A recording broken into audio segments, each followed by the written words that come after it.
तो hello guys, आप सब कैसे हो? आई होप आप सब ठीक हो गए। तो इसी के साथ वेलकम करो एक और वीडियो को। तो इस वीडियो को भी सपोर्ट करना, बाकी वीडियो को भी सपोर्ट करना, दूसरे चैनल को जाकर चेकआउट करो। और आज की हमारी वीडियो थोड़ी सी डिफरेंट होने वाली है। आप बोलते होगे हर वीडियो में बोल देता है कि ये वीडियो थोड़ी सी डिफरेंट होगी, क्योंकि हम अलग अलग चीज़ों पर रिएक्शन करते रहते हैं ना। आज का हमारा रिएक्शन अलग एक कैटेगरी में है। हमने पहले कभी रिएक्शन नहीं किया। आज का हमारा रिएक्शन है रामायण पर। तो हमें काफ़ी कमेंट आए थे कि इस पर लाजमी रिएक्शन करो, रिव्यू अपना दो। तो आपने बोला और हम ना करें, ऐसा हो सकता है? तो इसलिए वीडियो लेकर हाजिर हो चुके हैं, आपकी फरमाइश वाली वीडियो। और रामायण का थोड़ा बहुत तो हमें भी पता है, हमने क्योंकि इंडिया के ड्रामे वगैरह, फिल्में वगैरह वॉच की है, हमने म्यूज़िक फॉलो किया है, काफ़ी चीज़ें इंडिया की फॉलो की है, पाकिस्तान में चलती है, ये सब आप लोगों को भी पता है। बाकी रामायण में आई थिंक राम होते, एक रावण था, लंका के, ऐसे समथिंग कुछ चीज़ें थी। तो रामायण में आई थिंक सीता को वो उठाकर रावण ले जाता है, बाद में राम जाकर बचाता है या कृष्णा, ऐसे कुछ होता है। तो हमें थोड़ी बहुत ही पता है, बाकी ये कि अब इंफॉर्मेशन निकालेंगे, पूरी फॉलो करेंगे और साथ में ये फॉलो करेंगे रामायण को। हम इसके एपिसोड देखेंगे। क्या ये ड्रामा है कि कोई मूवीज वगैरह है पुरानी? चलो ये तो पता चल जाएगा, हमने देखी नहीं, आपके साथ ही वॉच करनी है।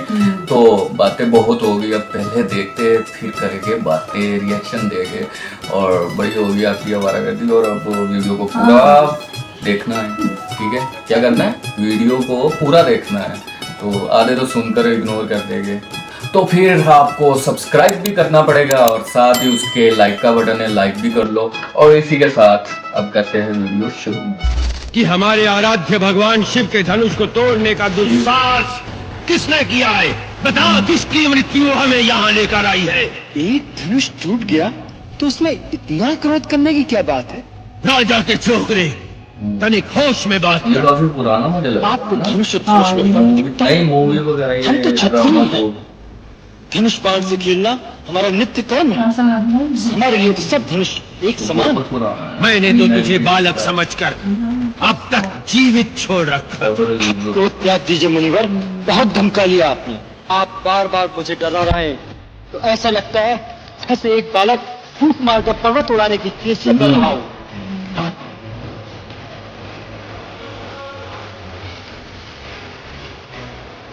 मुझे भी आश्चर्य है कि मैं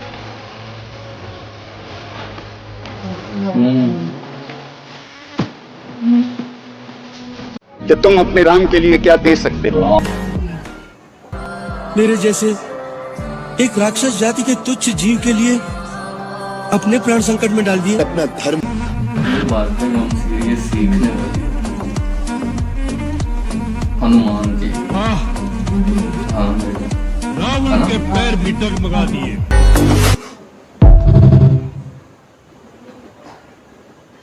मित्रता निभाने के लिए यदि पाप कर्म करके मुझे नरक भी भोगना पड़े तो मुझे स्वीकार है।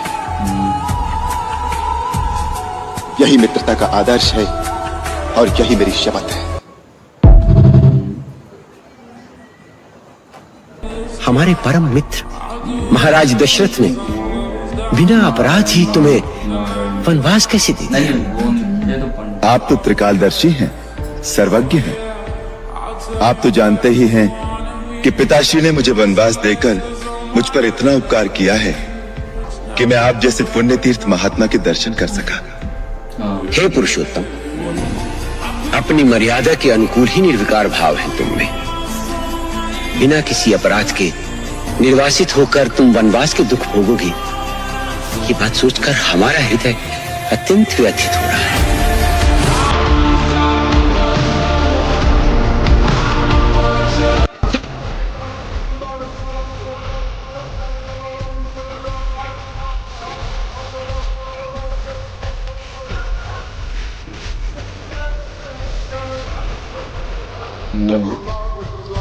यदि रण में हमें को ललकारे तो क्षत्रिय धर्म के अनुसार वो वाले हम उससे अवश्य लड़ेंगे, चाहे वो स्वयं काल ही क्यों ना हो। परंतु हम रघुवंशियों का ये भी धर्म है कि हम गौ, ब्राह्मण और स्त्री पर हाथ नहीं उठाते। ब्राह्मण हमारे लिए सदा पूजनीय है और उनकी सेवा करना हमारा परम धर्म है। आपकी और हमारी बराबरी कैसे हो सकती है? मेरा तो छोटा सा नाम है राम, परंतु आपका परशु समेत परशुराम।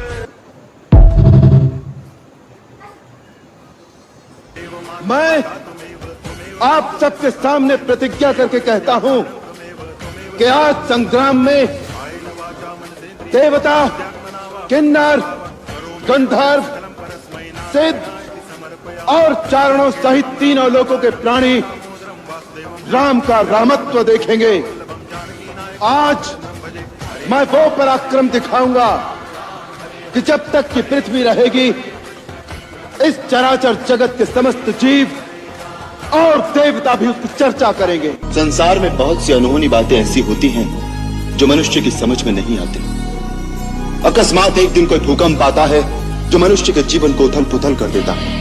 ऐसे समय किसी दूसरे को दोष नहीं देना चाहिए, उसे दैववश मानकर, अपना प्रारब्ध मानकर स्वीकार कर लेना चाहिए।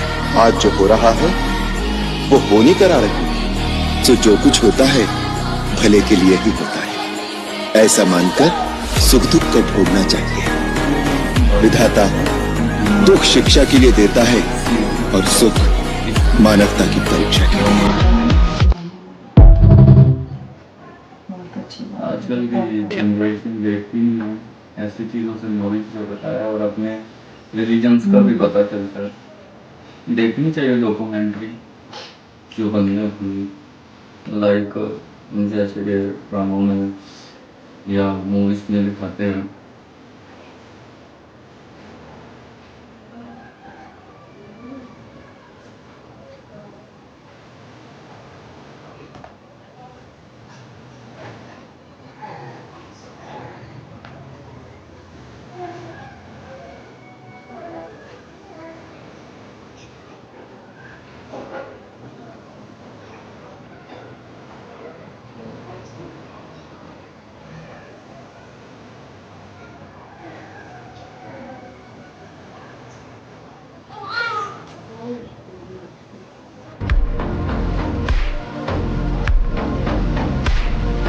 ये क्या निषाद राज, श्री राम के मित्र हो तो उनके बराबर का आसन ग्रहण करो।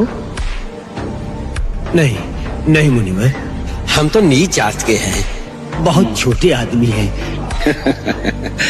अपने आप को छोटा समझना ही तुम्हारा बड़प्पन है। रही नीच होने की बात, तो श्री राम ने नीच तो किसी को रहने ही नहीं दिया। राम के मित्र होकर अपने आप को नीच कैसे कहते हो तुम? जो प्रभु का प्रिय हो, जो हरि का जन कहलाए, उसकी जात सबसे ऊंची है।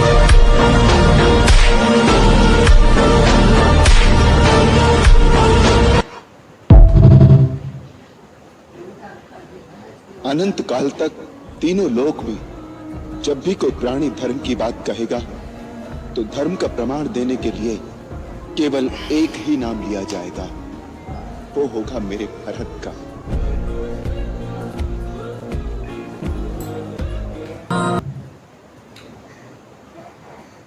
आंखें हैं तो वे अवश्य देखेंगी, पलकें हैं तो वे अवश्य झपकेंगी, कान हैं तो वे अवश्य सुनेंगे। जो कर्मेंद्रियों के आड़े आए, जो उन्हें बलपूर्वक रोककर उनका दमन करके विषयों का चिंतन करे, वो योगी नहीं, वो ज्ञानी नहीं, वो तो मिथ्याचारी है। सिद्ध पुरुष इंद्रियों को अपने वश में करता है, उनका दमन नहीं करता पार्थ। वो आंखें बंद करके नहीं जीता। कर्म बिना तो शरीर की यात्रा संभव ही नहीं। व्यक्ति सांस तो लेगा ही न पार्थ। यदि वातावरण में कोई सुगंध या दुर्गंध है तो वो उसका अनुभव करने के लिए भी विवश है। यदि उसके आसपास कोई नाद है, कोई ध्वनि है, कोई कोलाहल है, तो उसे सुनने के लिए उसके कर्ण उसके आदेश की प्रतीक्षा तो नहीं करेंगे ना। इसलिए जो अपने इंद्रियों को नियंत्रित रखे, जो उन पर अपनी चेतना का अंकुश लगाकर उन्हें कर्मोन्मुख करे, उन्हें कर्म की दिशा दिखाए, वही श्रेष्ठ है। और मन में ये पक्का विश्वास रखो कि जिस नियत के साथ तुम कर्म करोगे, उसी नियत के अनुसार तुम्हें फल अवश्य मिलेगा। कर्म का ये अटल विधान है इसमें कभी किसी के साथ अन्याय नहीं हो सकता। हे अर्जुन, प्राणी का कोई भी कर्म नष्ट नहीं होता। मनुष्य को अपने हर कर्म का फल अवश्य मिलता है। इस तरह प्राणी के कर्मों के अनुसार उन कर्मों का फल हर मनुष्य के प्रारब्ध में लिख दिया जाता है।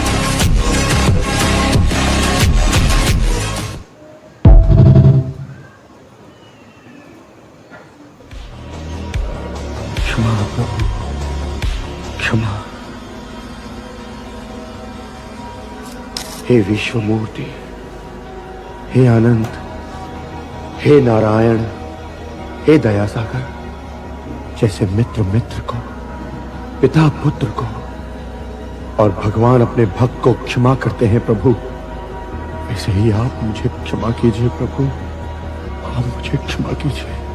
हे कुंती नंदन, मित्र और मित्र, पिता और पुत्र, भगवान और भक्त के बीच क्षमा का तो स्थान ही नहीं है। इन संबंधों का आधार है स्नेह, श्रद्धा और भक्ति।